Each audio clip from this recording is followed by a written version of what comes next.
I'm normally not awake at this time, and since I am, I decided to take the opportunity to show y'all this beautiful, beautiful day out here. Clear skies and everything, aside from the tiny bit of clouds over there. But anyways, I'm about to go pick up some food I ordered at Tom's, but I figure I'd take a second to admire the view first. So the reason why I was awake at that time, by the way, it was like 3:30 in the afternoon, is because I fell asleep at like 8 in the morning, intending to take just a quick 1-2 hour nap.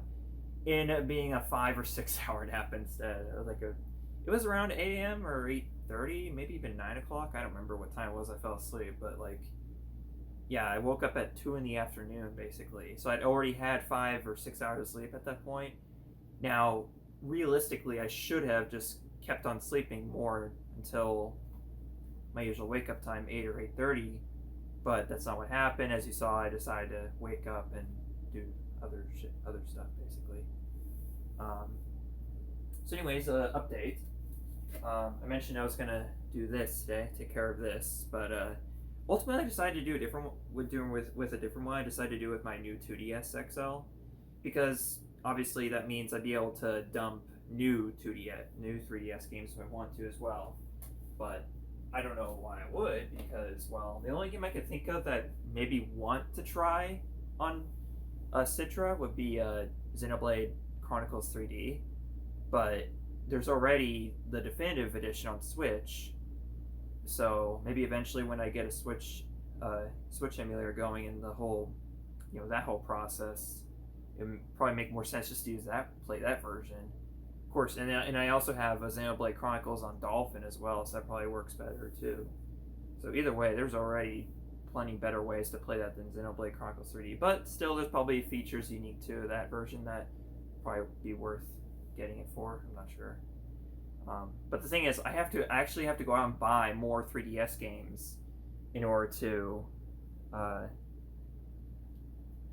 play them on the emulator. So I'll have to do that at some point. Maybe, and I think and I'd like to use this to segue into. I'm finally gonna start doing the game collection videos I've been teasing for the past several months now, like ever since this year started or somewhere around there. And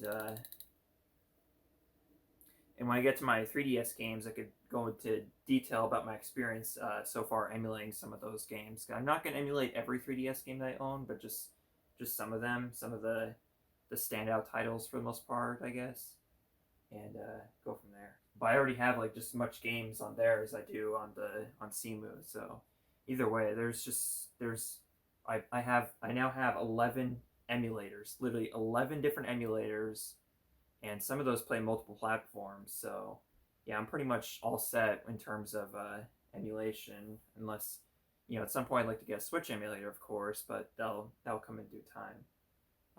Just gonna take my time with that. Maybe wait a little longer. And of course, we got the Switch 2 coming out next year. That's been official, almost officially confirmed, basically by Nintendo. So yeah. So yeah, the next several vlogs will be the game collection videos, especially now since I got my place cleaned up a little bit and some more tidy, so it's easier to access the game collections I couldn't before.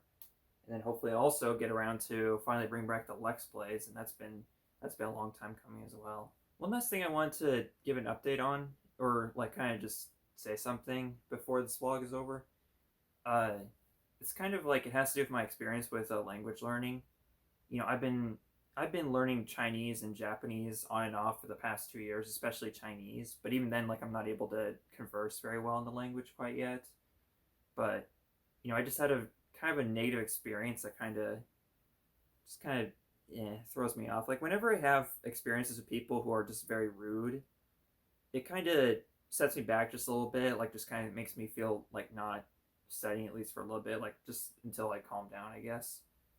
Because like I mean, it's not that bad. Like if some random person came up to me and was rude about me studying language, I wouldn't care that much. But like when it's someone from that culture, then it's kind of different, I guess. But it's also, it's kind of complicated. Like I added someone several months ago that I met on VR chat in Discord, and this person, I guess they're from. I never asked what country they're from, but they do speak Chinese.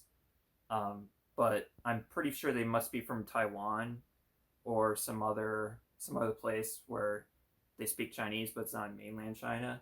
And typically, when that's the case, they will use traditional Chinese characters, whereas simplified Chinese characters are used by people who live in mainland China.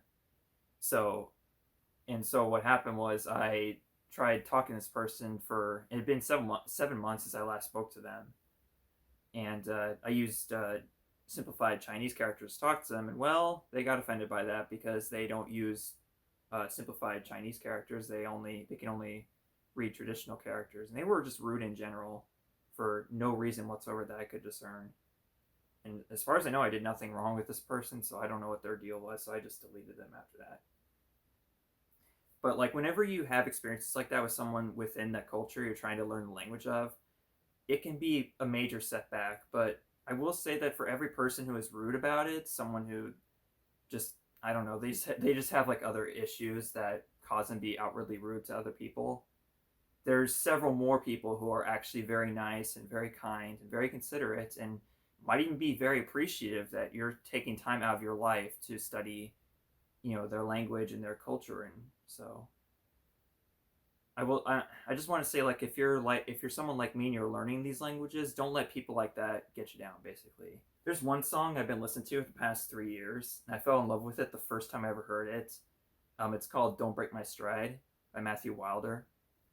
It's a very old song, like from the early '80s, but it still rings true to this very day. And the simple message is, "You're never gonna break my stride," or "Never gonna break my stride." Maybe I don't know if it's talking to a person specifically, but it's basically just saying, nothing's ever gonna stop me from going about my life doing my own thing. That's kind of how I interpret it. Sort of like, no one's ever gonna make me unhappy or anything like that. I kind of try to live by that. I never let people I meet on the internet bring me down whenever they try to. So yeah, just wanted to leave off with that. And anyways, folks, I will see y'all next time for the start of the game collection video. I was gonna start probably with the newer consoles and work my way down. Like start, because I got the newer game collections over there, and then as you go over here, progress further into the apartment, you get to the older games. So it's just like, you got ninth gen, 8th gen over there. 7th gen games here, 6th gen here, and then all the older games are going to be in the bedroom. So yeah, so join me, folks, next time for that. And anyways, this has been May 17th, 2024, and I will see y'all later. Bye now.